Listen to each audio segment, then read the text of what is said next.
Hi, this is Dr. Craig Chalquist. I'm a core faculty member of the Department of East-West Psychology at the California Institute of Integral Studies and adjunct faculty at John F. Kennedy University and Pacifica Graduate Institute.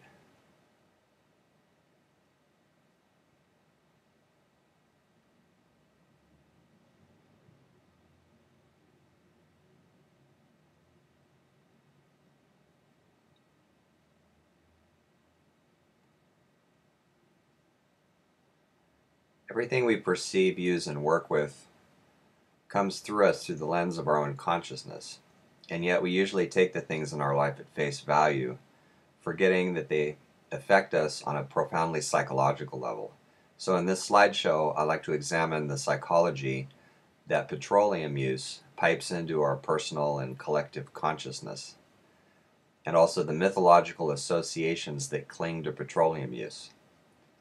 Myth is important because, as we will see, it can give us a historical sense of the products we use and the situations we face.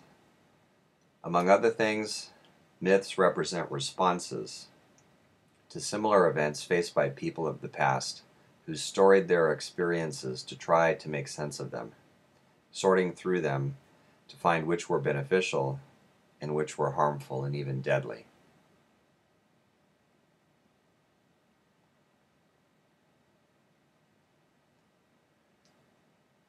Solar energy, when considered as a psychology and a mythology, brings with it images of shining, clean, abundant light.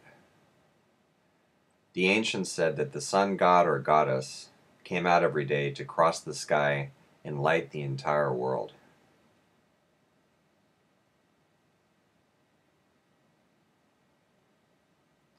Wind brings with it a ceaseless energy, a primal movement, which is why the word spirit in many cultures means to breathe, to inspire, or to be inspired. The quality of air above us says something important about the quality of our relationship to spirit.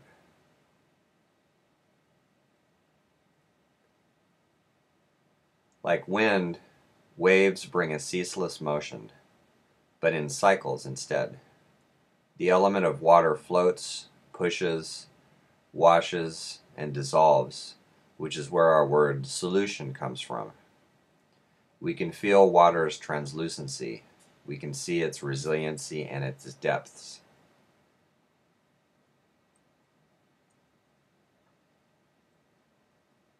Geothermal heat comes from within the earth to remind us of our home and our point of origin, the ancient living hearth beneath our feet.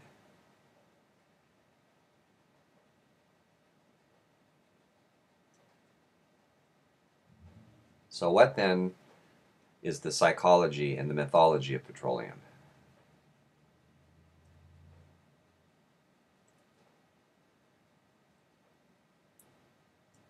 Petroleum comes from deep down in the earth, in the direction that the ancients thought of as the underworld.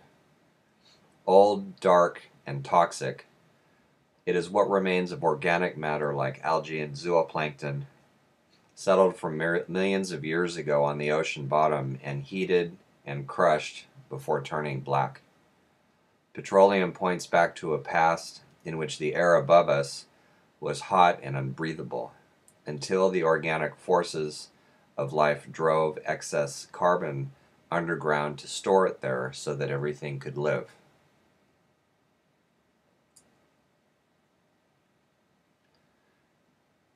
Etymology can be a useful psychological tool because it lets us see the bits of psychology and mythology hidden in the origins of the words that we use.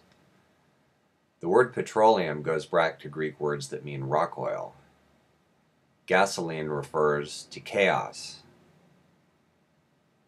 Crude from crudus, and it refers to rough, raw, and bloody.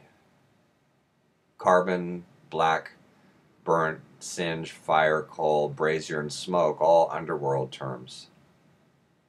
And derrick, of course, refers to gallows and hangman.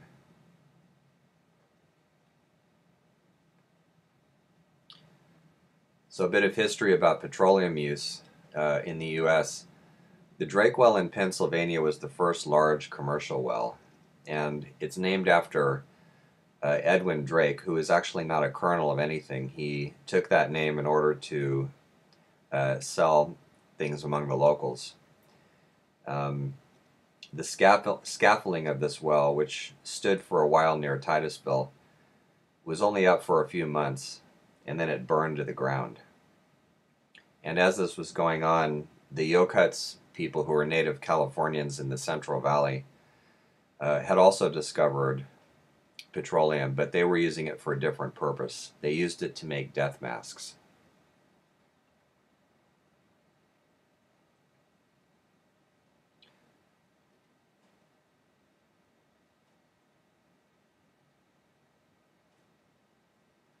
Under John D. Rockefeller, Standard Oil became the world's first multinational corporation. It was known for its unethical behavior toward its competitors, indulging in espionage, blackmail, bribery, price cutting, extortion, restraint of trade, and outright intimidation. A phrase that Rockefeller was known to use on his competitors, the ones he wanted to buy out, was, "It is useless to resist." In old photographs, he looks as pale and spectral, seated there on his chair as Hades, which is on the right, seated upon his own throne, Hades being the Greek god of the underworld. He was known, Hades, as Pluto to the Romans, which is a euphemism for wealth, particularly hidden wealth.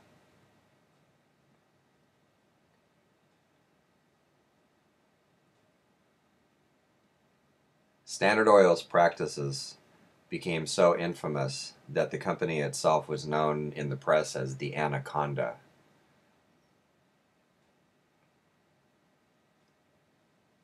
The tentacles of this beast reached both into the cabinet and into Congress, and by the 1880s, Standard Oil controlled 90% of all refining in the U.S., 80% of the nation's oil products, and 25% of national crude output. It used this inflowing revenue to grow longer tentacles and tougher scales.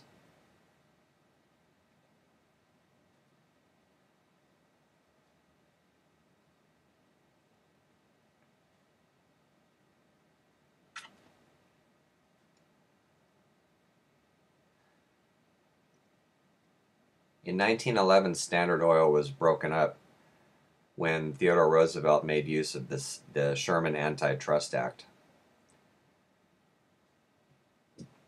It was broken up into 34 companies, but its shares actually doubled in value, in part because these companies continued to operate under the same men. More than 70% of Standard's business was overseas, much of it hidden. And so eventually, the two largest fragments of Standard Oil came back together again, and their name is ExxonMobil.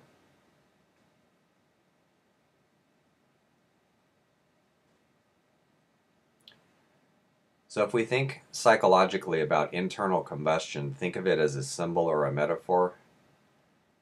It's remarkable that so much of our civilization runs not on a source of abundance, not on limitless energy, but on a series of controlled, walled-off internal explosions.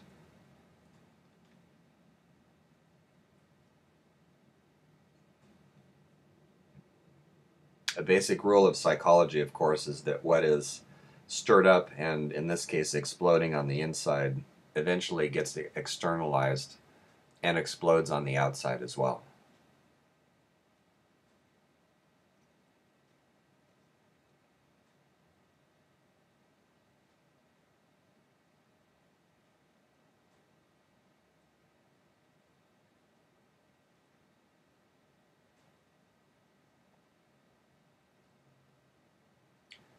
There's an ancient Greek story about Phlegethon, the burning river in Hades.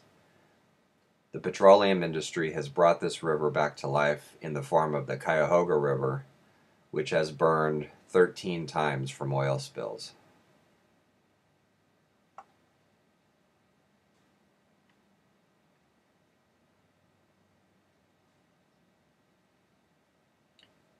We could also read logos the way we read the etymology of words to see what they're really telling us. From the ominous red glow appearing around the edge of the shell, the two X's in exon. It was originally a nonsense word. It was thought up by psychologists who believed that it was strong and impressive, but they probably didn't give much thought to the image of the double cross. Chevron is a military symbol. And of course, BP looks like an explosion.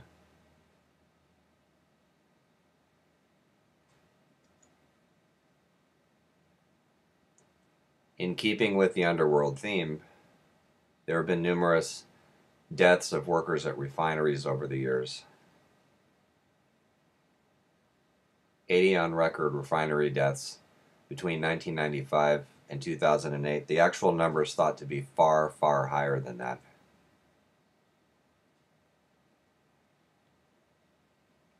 Here's some of the other numbers.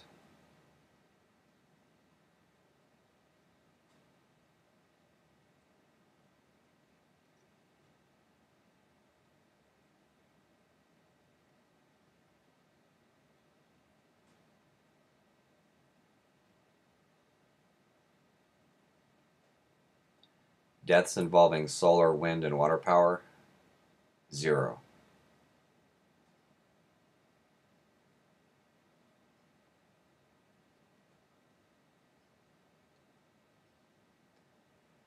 In his book Earth and Mind, David Orr writes, "Water makes life possible, while oil is toxic to most life.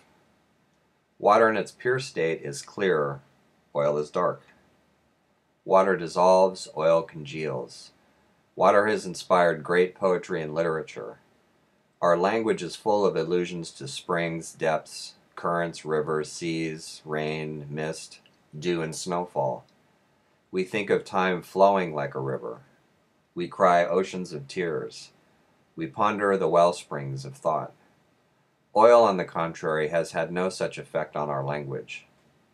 To my knowledge, it has given rise to no new poetry, hymns, or great literature, and probably to no flights of imagination other than those of pecuniary accumulation."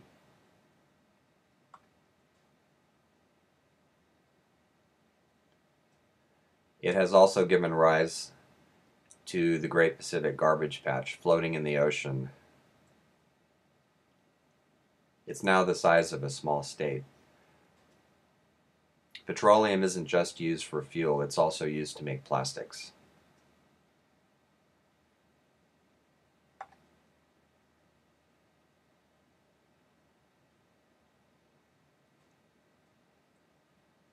In keeping again with the underworld theme, petroleum production unregulated is capable of turning an entire landscape into an underworld.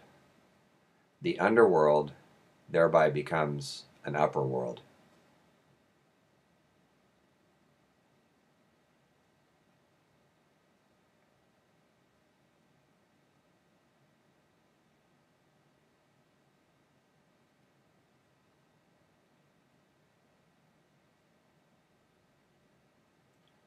Hard to see how we can maintain our health in thoroughly unhealthy surroundings.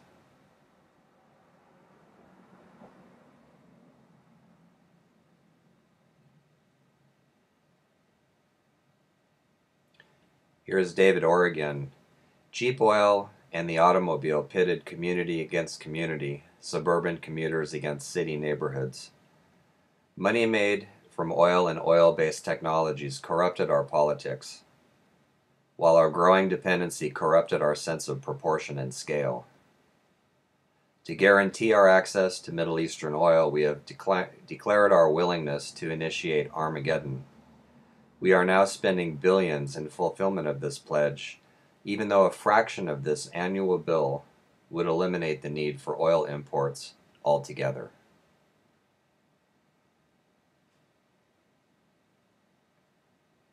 So, a bit of history about oil's influence on war.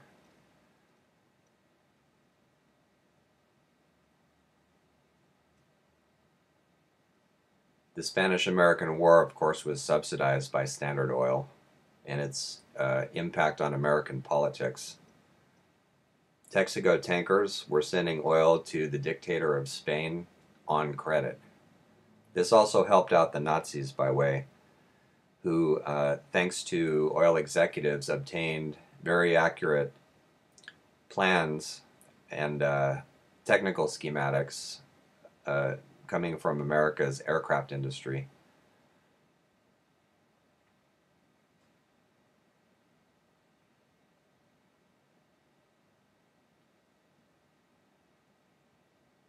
Teagle of Exxon and the Nazis continued to exchange vital information even after the outbreak of World War II.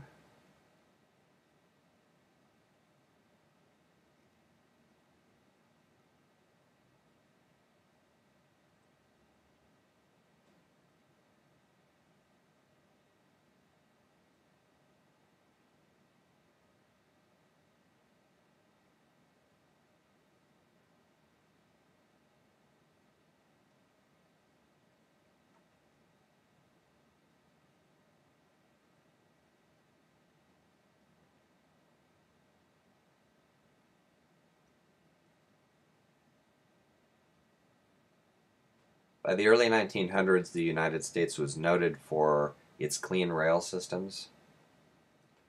That was before Standard Oil, Phillips, and other companies bought up the rail systems and began replacing them with exhaust-emitting buses.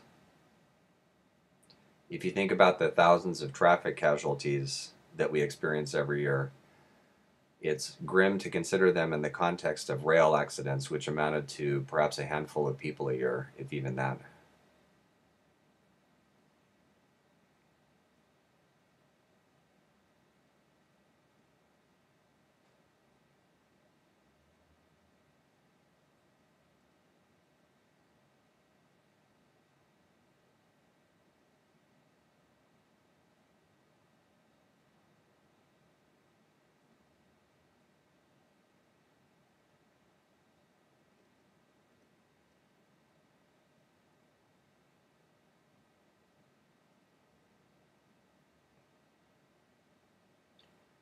By the way, one of General Motors' front companies was National City Lines, and its subsidiaries were known to initiate and enforce racist transit laws, including separate buses for black people. When that wasn't possible, they sent blacks to the back of the bus. In December 1955, Rosa Parks was riding a National City Line bus in Montgomery, Alabama, and refused to move to the back of the bus.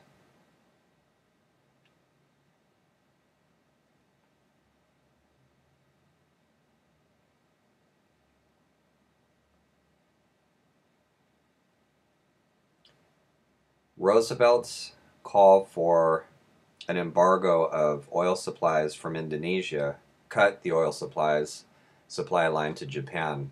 This was a direct trigger of the attack on Pearl Harbor in December 7th. Years later, September 11th, the attack on the World Trade Center. 15 of 19 attackers were from Saudi Arabia. The Saudi royal family was quickly gotten out of town safely in anticipation of rioting and protest on the part of Americans. A side note to this, the attack was initiated by violent zealots who were protesting, among other things, the continuing United States presence of the military in Saudi Arabia, which they considered putting our troops on holy ground.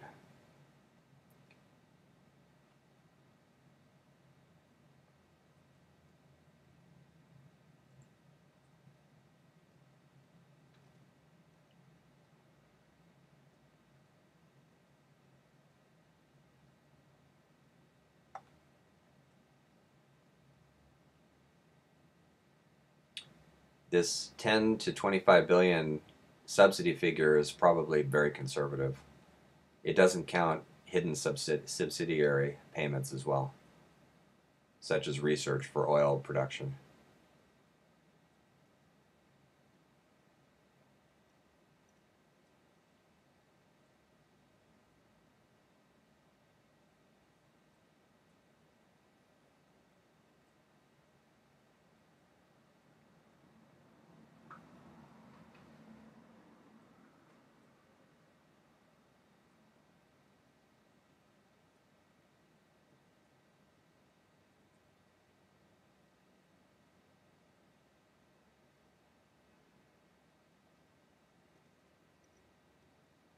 There is, of course, a cost that we all pay for this.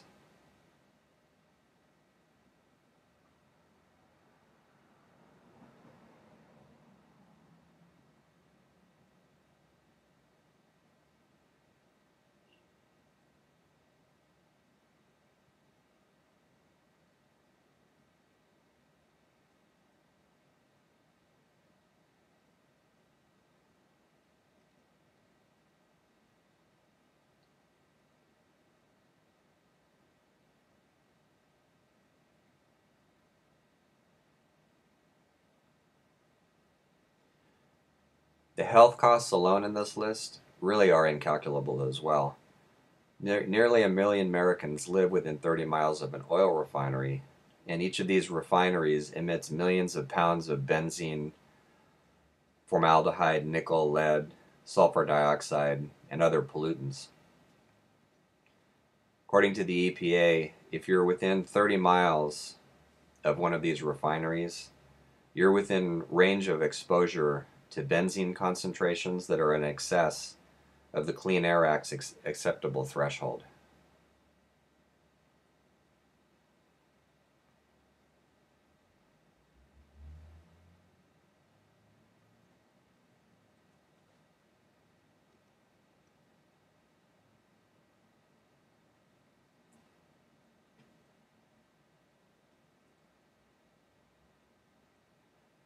Instead of cleaning up their act, oil companies use their profits to fight regulation and to undermine current regulations.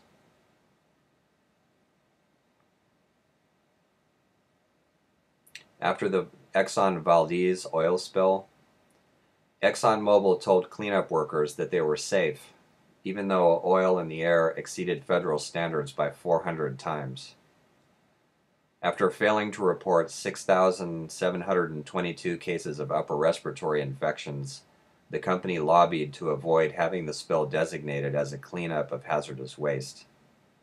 BP would emulate these plutonic tactics during its Deep Horizon spill and explosion. Chevron alone employs 300 in-house lawyers and a litigation budget of $100 million annually. Around the world, indigenous people fight for survival against these giant companies. In Veracruz, in Oklahoma, on the Niger Delta, all have been displaced by Shell. Nigerians have been attacked by Shell-leased helicopters. In Indonesia, people are fired on by troops under Suharto.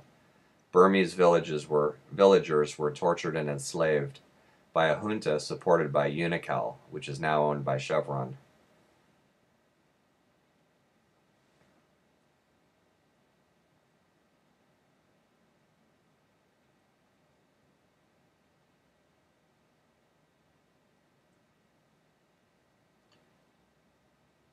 Petroleum is involved in making fertilizer and other chemicals that are put into crops, and of course it's also involved in the transportation of crops. Because the US government subsidizes big agriculture, like it does big oil, American crops sell so cheaply that farmers in other countries cannot compete. The results include exhaustion of once fertile croplands, food gluts in the US, waste of food in the US, and starvation abroad.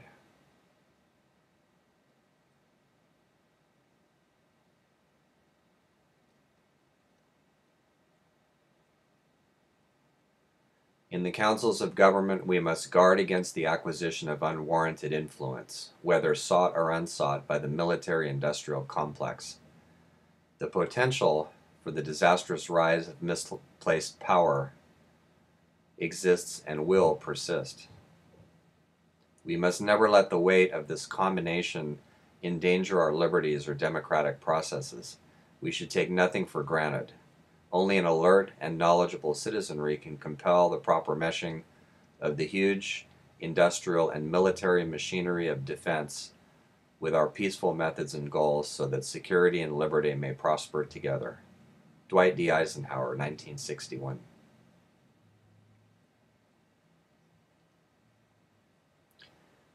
This is what Earth might have looked like millions and millions of years ago. But as early forms of life evolved and began pumping oxygen into the air, cleaning it up for our use, extra carbon went from the atmosphere back into the earth and gave us the beautiful landscapes that we now live on.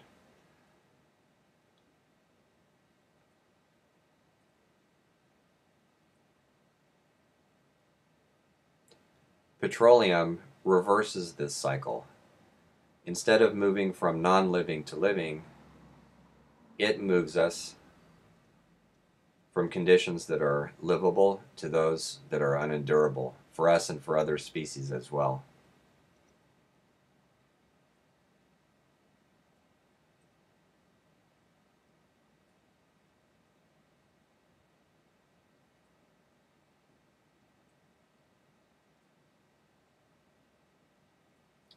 So what can we do about this replacement of the upper world with an underworld?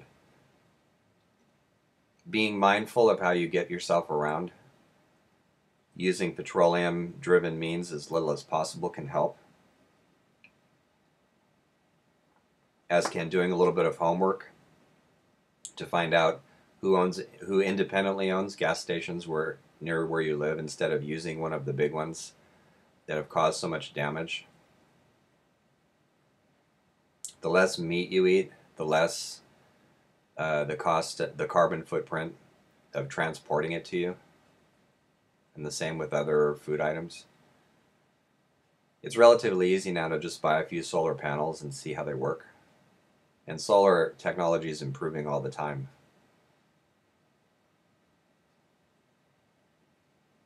Transition Network is set up to help communities move from petroleum-based operation to one that's based on other sources of energy.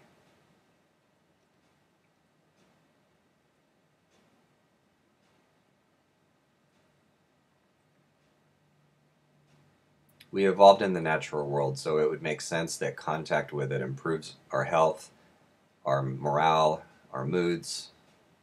Good for us on many different levels. A few further steps.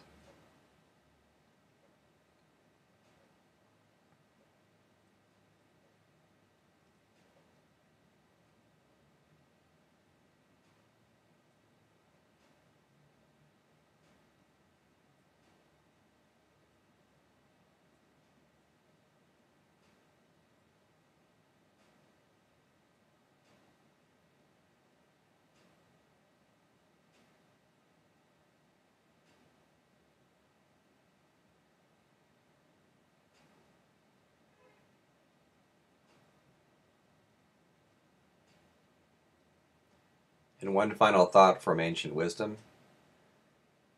This day I call heaven and earth as witnesses against you, that I have set before you life and death, blessings and curses. Therefore choose life, so that you and your children may live. Thank you.